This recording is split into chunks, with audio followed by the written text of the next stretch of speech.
So we are recording. All right. Okay. I'm here with Pastor Brian Field, who oversees Calvary's local and global outreach. He's our missions pastor. Thanks for joining me, Brian. Glad to be here. Thanks for having me. Yeah, this weekend I'm going to be talking about the mission of the church. It's not just the mission of the church as a whole, the corporate body, the organized body called Calvary Community Church. It's our mission. I'm going to emphasize that every believer in Christ is a part of this message and mission and movement that God launched through the finished work of Jesus Christ. And then the Holy Spirit came and is empowering the church. And now the church is to move from the Jerusalem, Judea, Samaria, and the ends of the earth. And you're a big part of what we do, organized as a church to reach our local community, even reach into our body with some folks, and then around the world. So I'm excited to hear some of the stuff that's been going on. It's been about 6 or 8 weeks now that we've been in under the stay-at-home order, and talk a little bit about what's been happening in our Jerusalem, maybe within our own body or right here, how we've been helping folks that are hurting here. For sure. So it's been very exciting, just first of all, to see the opportunities that have come up and the way that just us as a body has responded through this time within our own body. And right when quarantine hit, as a staff and elders, we made 12,500 phone calls that went out over the first 3 weeks. And through that, asked, how can we be praying? Are there any needs that you have that we might be able to help with? And through we mobilized those phone calls, we mobilized the whole staff and some of our elders. It was really a great activity. It was, absolutely. And so we did those, and then the needs started to come in, and we collected those, and they went to different teams at the church and care and missions, and a lot of people involved in that. But we started the crisis response group, was one of the things, with over 200 volunteers who had already been background checked. One of the biggest needs we were seeing was vulnerable individuals who couldn't go shopping for groceries and that kind of thing, that were really needed to stay at home.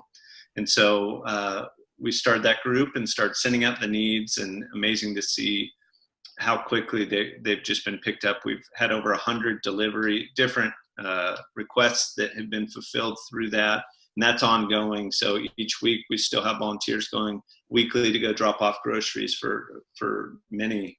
A really cool story too with that. There was one of the cases, a senior that had a roommate, and they were praying and just did not know what to do about food, praying about who should we call, and we're just really kind of starting to get stressed out. It was right at the beginning, and within an hour of them praying, they received a phone call from Calvary, and That's cool. Through that, they were just like overjoyed, and they just knew it was from God, and then we've been able to begin giving groceries. So that's a cool little story on that.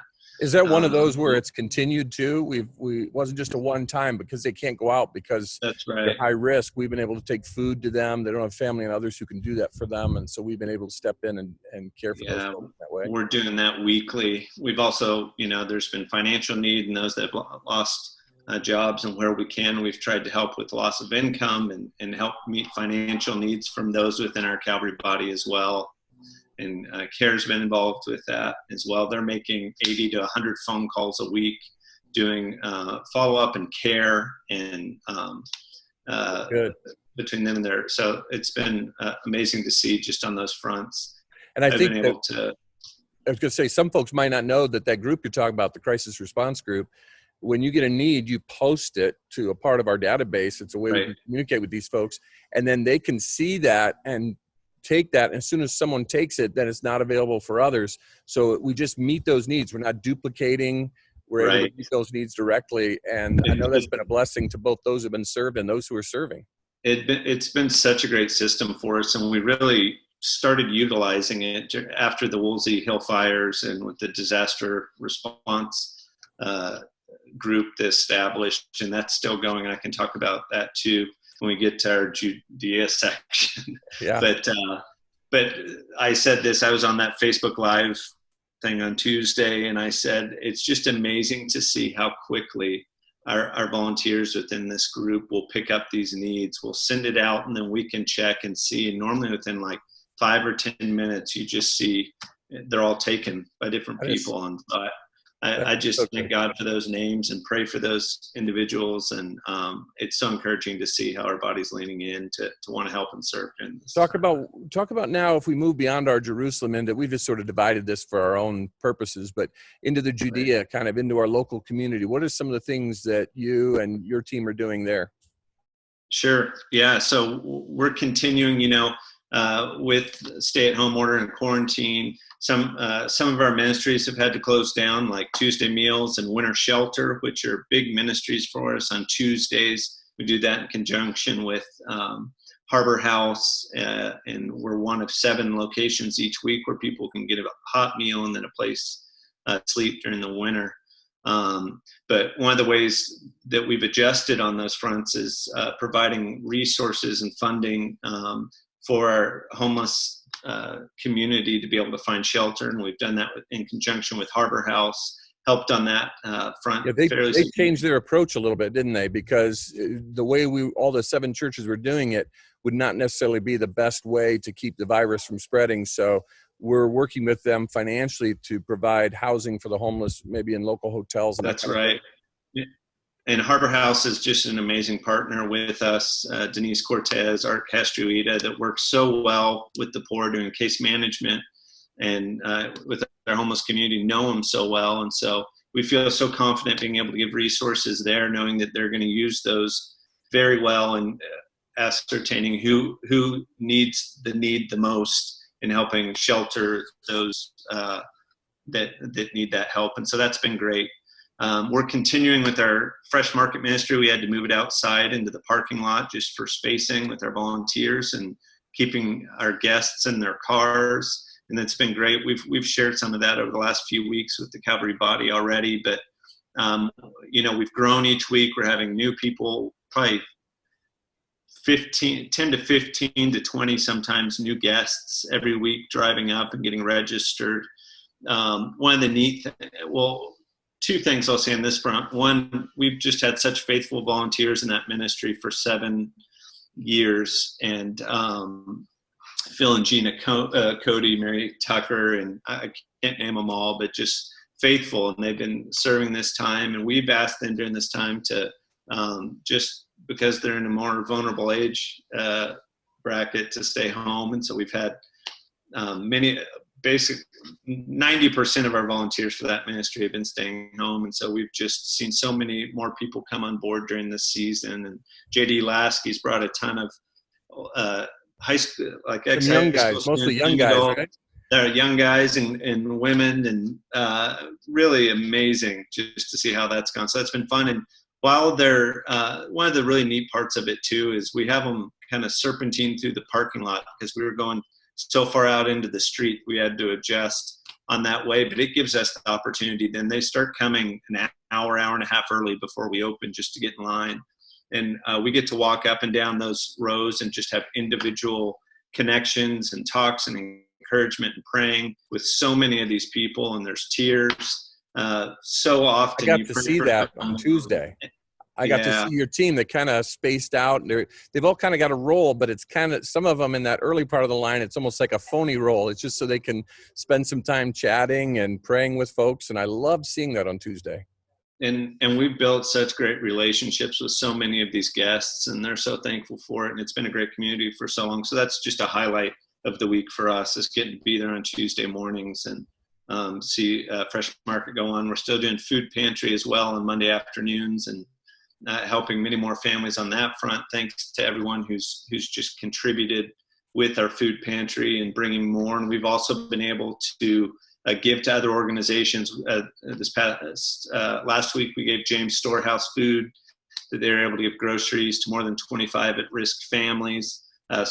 We've given surplus items to Ventura County Rescue Mission, Harbor House, and diapers to Ohana Health. So when folks drop off too much food at Calvary that we can't distribute right away, we're making sure it's not just sitting there. We're getting it out as much as we can, and getting it to other resources and partners in the community. I love that. And let me ask you, as you deal with like the Fresh Market, the food pantry, those two, you've got the non-perishable items with the food pantry, things that can sit on a shelf. The fresh market is the perishable items like frozen meats and vegetables and fruits and all those kinds of things, dairy products. About how many families do you think we're able to feed on a weekly basis, or individuals? I think you were telling me about 350, 375 with fresh market. What do you think with the combination of those things? So between fresh market and food pantry, I think we're near 500 individuals that we're feeding. And every then, week. then our sponsorship of what was our free meals program, where we're giving money to Harbor House to provide those meals, and the place to stay and all that's included too. So 500 to 700 families are probably being affected by our food distribution weekly. And our lunches of love ministry is still running each week, so they're dropping off within the Harbor House program as well for more people to get fed on a daily basis, just take away food. So that's I love that. I love that we can love our neighbors in that way. And I know Trish Caruth and others on your team, some of your key volunteers, as you mentioned, have really rolled up their sleeves, and they've had to get creative in how to get lunches of love to those who are homeless and in need. We've had to get creative, like you said, in creating that maze through the parking lot for Fresh Market. So thank you for you and your team to continue to do what we've always done, but we're doing it differently right now because we're trying to do it safely for our guests and for our volunteers. I do just want to mention Angel Threads as well, because they're just so faithfully continuing to serve, and I didn't want to leave them out. And that's another one that we're just so thankful for. And they're making masks now, right? Oh no, sorry. The blanket ministry is making masks. Yeah, I'm sorry. I'm jumping ahead a little bit. Angel Threads is getting close. Good transition. Yeah, this is Angel Threads is getting close to folks. Yeah, that's right. I guess if we jump to Samaria, if we want to call it that, in terms of our regional work or working with marginalized. Yeah, beyond our local community here. Right. We've taken the disaster relief help group, and that's the one. If you click on our front page of the website, you don't have to be background checked or anything, but the I Want to Help button, that'll link you to that group. We have over 800 volunteers now serving in that group. So that's about 1,000 people between the two groups, the group that's got a background check and can go a little further into helping in the home or whatever. And then the other group can help us get the things we need for distributions, like the ones you're going to talk about, that we've been able to do. Some great opportunities have come up for us with some hospitals and other things. Explain some of that. So it's been more project-based. We made a connection to the different hospitals, one being Valley Presbyterian Hospital, and then both the state and federal VA hospitals down at the Veterans Administration down in Los Angeles. And Michelle Wright, Annie Schauberg have been leading those efforts for our team. Within that, we've started a new face mask sewing team, and our blanket ministry had led out with this early on making face masks. They continue to make them. They're making them for like our Fresh Market volunteers each week too, with like these custom designs. It's just been such a blessing how that's worked. But so this group has over 50 members that's now making sewing face masks with the goal. I think we're trying to get 4,000 to 5,000 of these masks done. We also have others donating. That's a lot of masks. That'll help a lot of people because they can wash these and reuse them, these kind of masks. And reuse them. And so we're trying to provide, there's 1,100 veterans at the VA living on the premises and another 1,500 staff members. And we've made several deliveries down there already delivered 1,000 masks, and they're saying that we need them, and they're going to be used. They'll take more. And they'll take more. And we also have handwritten cards that are going into each one of the bags that the mask goes into that says "Made with the Love of Jesus." And they're handwritten. It's not something we've mass produced with our logo. This is someone wrote that note, so that person knows the human being cares for you in Jesus' name. That's great. I love that. Right. So there's been some neat opportunities just on those deliveries, praying with nurses and administration and having them just share how much that meant. Which has been really neat opportunities as well at those hospitals, because they're on the front lines. There's fear. They have families. They have so much going on. We're so thankful for everybody in Now explain at the VA hospital. It's not only the people who are in the hospital, the patients, but the VA has also become a location for the homeless who are veterans, right? And they've Right. set up like a tent city, and we've helped with some of that. So during quarantine, they have taken all of the homeless veterans in LA and tried to congregate them to quarantine on the VA itself. And so that's another thing. Our disaster relief help group has donated tents, tarps, snacks, waters, and we got to deliver those down there as well. And there's still opportunity to do that just to care for homeless veterans who are right now in quarantine. They're kind of at the tent location, hoping that a bed will open up with the VA. So okay. So they're hoping these folks that are homeless there, they're waiting maybe for something in the hospital, but a lot of them are at high risk too. We've learned that's part of the reason they're there. And being homeless, if they just go to normal homeless facilities or sleep on the street, they could spread some of this among themselves. So this is an organized activity by the VA, and we got to step in and partner with them. And what a great open door. God has just opened some doors we don't normally have. And because of the generosity of folks at Calvary and with their dollars, with their time, with their energy, we've been able to do a lot more than we anticipated when we first talked about moving our activities off campus. And just love that you and your team have done such a great job, and so many great volunteers have helped you. They have, and I do have just amazing people, this team, and how they've leaned in. Even Lisa Sislow, who came in as our new global outreach director, we haven't been able to send one trip since she's been on board. I call her the Grim Reaper of short-term trips. That's our joke. All she's done is canceled them all, right? She's just canceled them all so far. But and she had been working for us, what, maybe 3 months? Since January. Since January, but she's managed this crisis response team since we've been in quarantine. Just done a phenomenal job making those connections with the volunteers and assessing the need. And there's still more work. There's ongoing work that goes on with that, but she's just done a great job. I want to mention that. We've got Corey Dongo making pickups to 11 different grocery stores each week, and leading that charge. And he's done a great job for us there. You've got Lynn Eriks and Brittany Mann with child sponsorship and helping us with communications. And you've had some volunteers like Sherry Serwinski and others who've helped in the office. And a lot of them were helping you during some of the fire recovery stuff we were doing. And they've continued to work on some of those cases still, while at the same time, many of them have transferred in to help us organize and execute some of the stuff related to the needs of our community and of our region, as you're talking about, even with the VA hospital.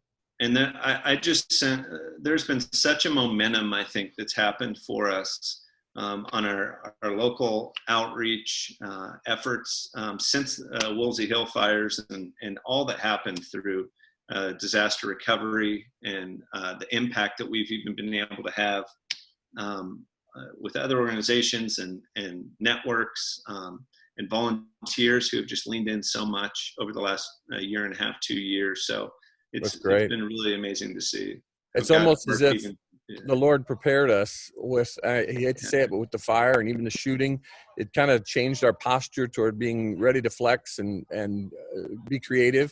And we've really had to do that in this season. And I know even with the mask, the blanket ministry making the mask, you've also had folks, including our partners, the Chinese Christian Church, who've donated masks to us to be able to be distributed, some of the ones that are more disposable. And that's been helpful to the VA and even a couple other hospitals we've been able to give those to. So we're grateful for those who have given us hundreds, if not thousands, of masks that have been able to be distributed. Absolutely. Yeah, there's been a ton of generosity. Annie Schauberg's garage was just filled, has been filled. It's been the drop-off spot. So thank you to everyone who's given on that front. And as folks give to the offering, that stuff is going to make a difference. We're still working toward giving away 20% in this year. That was our goal with 2020, give away 20% of everything that came in. Last year was 17%. In the budget cycle we're in now, the goal was 20%. At first we thought maybe that was going to get hampered by this, but because of folks' generosity, it looks like we're going to be able to work hard on getting that to that 20% level here as we conclude. We turn the corner, I'll call it that, not conclude, but we turn the corner on our 2020 vision at the end of this year. What are we doing then? I know in the last week or so, you've been getting a lot more of an understanding of what some of our global partners are going through, and we've been able to provide money for food and relief in Africa and the Caribbean, in Southeast Asia. Talk about now, take us to the ends of the earth. We've talked about Jerusalem, Judea, Samaria. Take us to the ends of the earth. What are some of the things we've been investing in and doing? We can't send teams, but we've been able to use our partners and partner with them. Talk about some of those. Well, yeah, first off, I just think we have some amazing partners around the world that I'm so thankful for, that are planting churches and running schools and discipling and sharing the hope of the gospel. And so just rich partnerships of missionaries, organizations all over the world, and whom we miss not being able to go see right now and had to cancel those trips. But since this has hit, we've had great connection, and one is just getting prayer, knowing about the prayer needs of our partners and our 24/7 prayer team, and all those who've been involved with I that. forgot to mention that not only have people given of their time, their dollars, their energy, but that those 520 people are praying 1 hour a week through the rest of this month, and we started 6-8 weeks ago. They're making a big difference, because I think it's helping us have wisdom in knowing how to partner with our partners.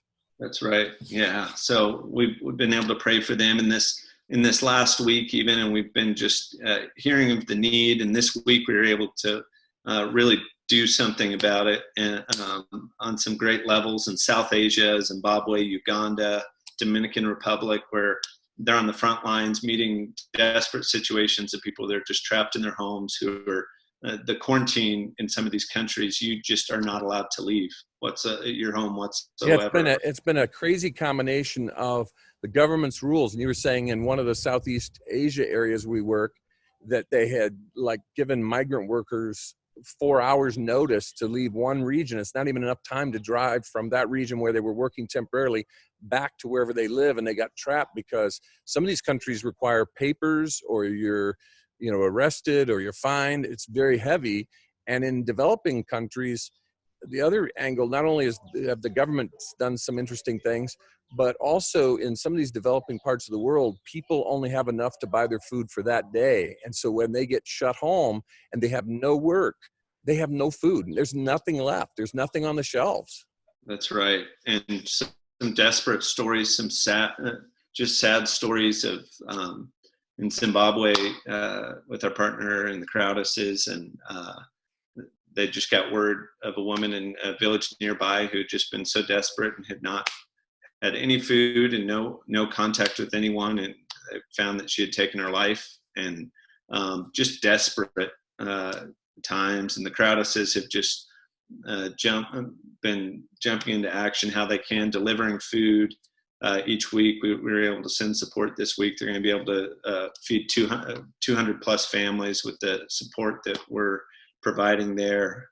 Uganda with another great partner, and Africa Renewal Ministry getting to help with their network of churches get food out into those villages where there's just some really desperate people. Some of our folks know our friend Pastor Peter and the network they have there. Of course, we work with the Dongos all the time, and they're such a dear partner with God Care School and Life Water in Uganda as well.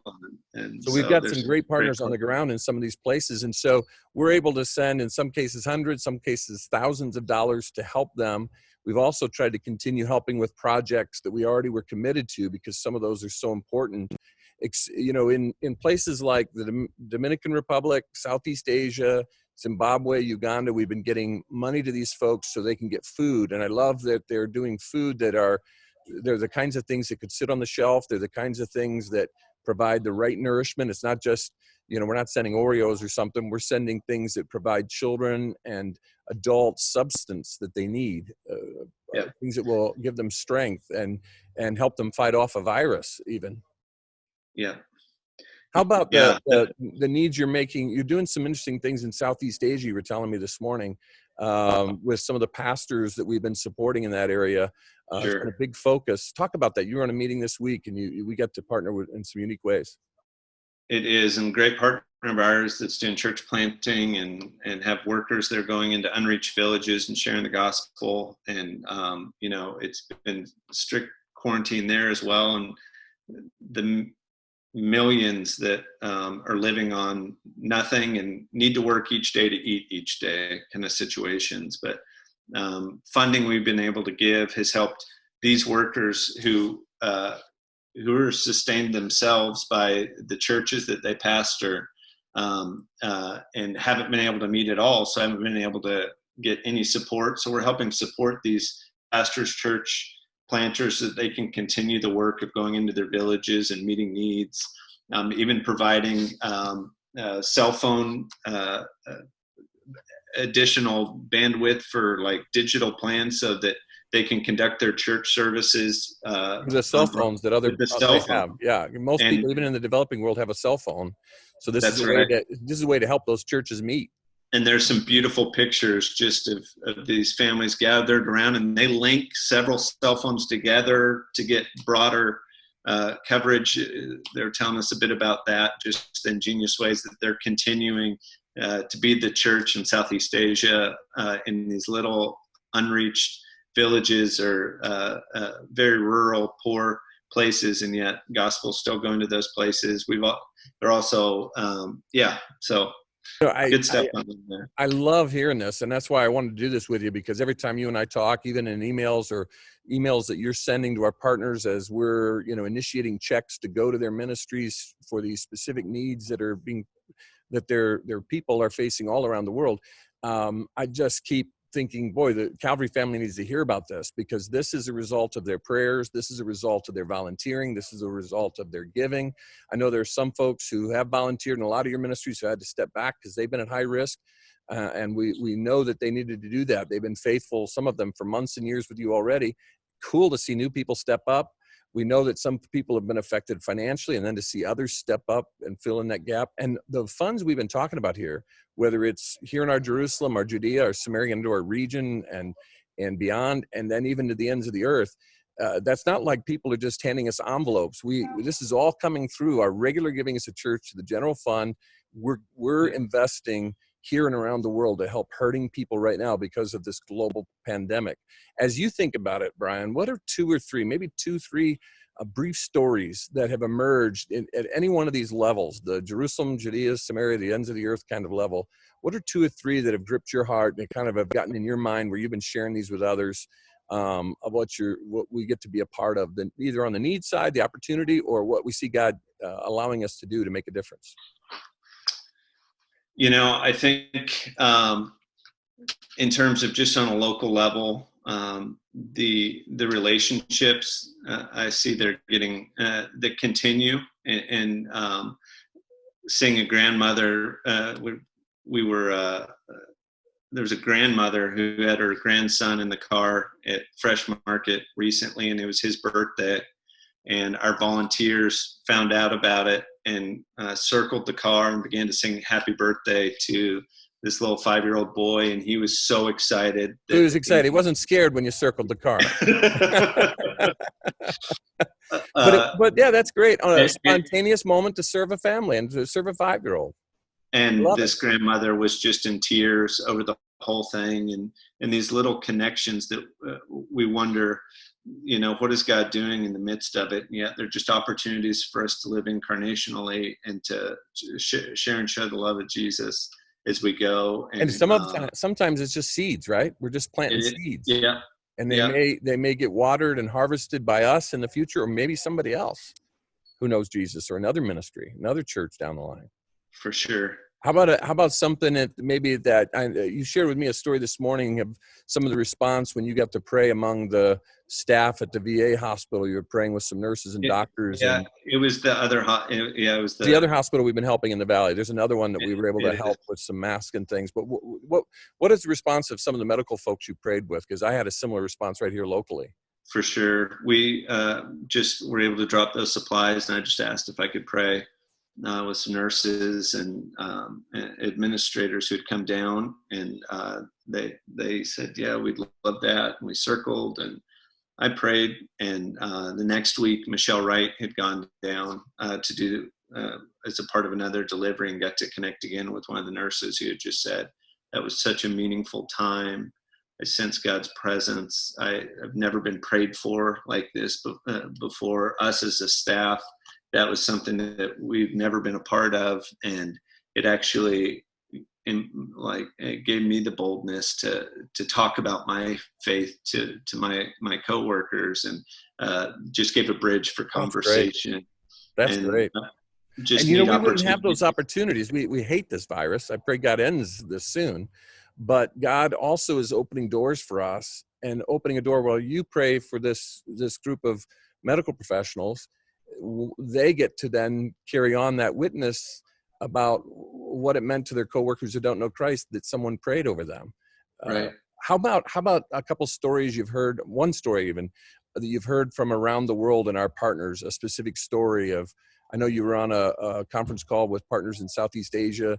Any Yeah. stories come from those that we haven't covered? That Just the humility of the workers in that region who, the main director of this ministry we support said that they were sharing, and the worker had said, um, they're going out, they're doing a lot of education into these villages, because the remedies in this developing world of ringing bells and doing different things to ward off the evil spirits, and some of it bathing. they take actually makes them more vulnerable. Some of the things they say to eat or do, or Right. there's some folklore that's very dangerous for these communities. And can I Yeah. say something? The only reason why we're being cautious here is that some of our partnerships in some parts of the world, the reason we're being a little vague, is because the governments are pretty harsh toward Christianity. Yeah. And even some we've been able to, in the past, even 2-3 years ago, talk about more widely. We can't. And we're getting resources into some of those areas as well right now. And I can't imagine how that's opening up the gospel for our partners on the ground. But go ahead about the humility of these folks going into these places. They have nothing themselves, and they're going in to serve others. Yeah, and just asked, aren't you afraid going into these villages and serving how you are? And the worker had said, if I die, I get to go be with Jesus. What's better than that? And It's the and it's Apostle Paul just, saying, for me to live is Christ, to die is gain. yeah. What's meant by that. And they're being careful, and they're educating, and they're doing an incredible amount of good into these really rough, impacted environments that the social distancing is just impossible. In some of these places, Some of these slums people live in, that they're right on top of each other. Yeah, yeah, Bad water sources, all that. Yeah, they're just, in those cases, it's like they need to go. They need to be light. They need to share hope and educate and do these things, and they're doing it joyfully and saying, if I get to go be with Jesus now, all the better, but he's got a purpose for me right now, and I'm going to go and do it. And so it's humbling to hear some of those stories, for sure. You and I both know, as you travel the world, the partners we have around the world, I come back recommitted to being more sacrificial and others oriented in service for Christ when we're around our partners in the world, especially the developing world. If you were to summarize what the prayers that people have offered up for our local and global outreach at this time, the dollars people have given to the general fund that have been invested now around the world, and we're going to continue to look for ways to do that and follow up on some of the investments we've already made. So the prayers, the dollars, the time and energy people put in, what would be a way you'd summarize what you would want people to know who are part of the Calvary family of what God is doing locally and globally to communicate the love and hope of Christ around the world? Yeah. I think the word faith is the first word that comes to my mind, and to see how Calvary as a body has just responded together. And I think in times of uncertainty, in times of crisis, that can just be the perfect soil for our faith to grow, and for us to lean in and to say, God, how do you want to use me? How do I walk in faith and not walk in fear? How do I invest into things that have eternal significance? How do I live my life in such a way that I'm gonna be light, I'm gonna be hope, and I'm gonna share the love of Christ? And so I've just seen so much of that locally and globally, and the opportunity that we had. I shared on Tuesday in my Facebook Live just about the fish and the loaves and the opportunity of multiplication, and how this kingdom of God principle of when we just give this small amount into each one of us to Jesus, and in faith, what he can do with it. That's And great. we've seen that. We've seen opportunity, and the second word was just opportunity, and the opportunities they've opened through this. Oh, I don't think we won't be the same church after this, and for so many reasons, but from so many doors that have opened, and what God's doing, and the amount of people that are being engaged, it's been a really unbelievable time. I think, talking to you has reminded me, there's a lot of debate about whether churches open or don't open. And we've talked about, when we'll do that or not do that. But I have to say, Calvary, talking to you is a great reminder. Calvary never closed. And as people have been engaged with us at whatever level they've been able to, we have put our energy and our thoughts and our dollars and our time and our heart into helping people in our church family, in our local community, in the greater region, to those who are most marginalized, and even to the uttermost parts of this planet. And talking to you has reminded me that there'll be a day when our worship and our fellowship together and our service will return, the activities will return to our campus, but we don't have anything to reopen because we've never been closed, and the church is being the church. And I appreciate the patience of folks in understanding that part of the reason we're going to continue to follow the guidelines, one is for the health of everyone and to respect and obey government as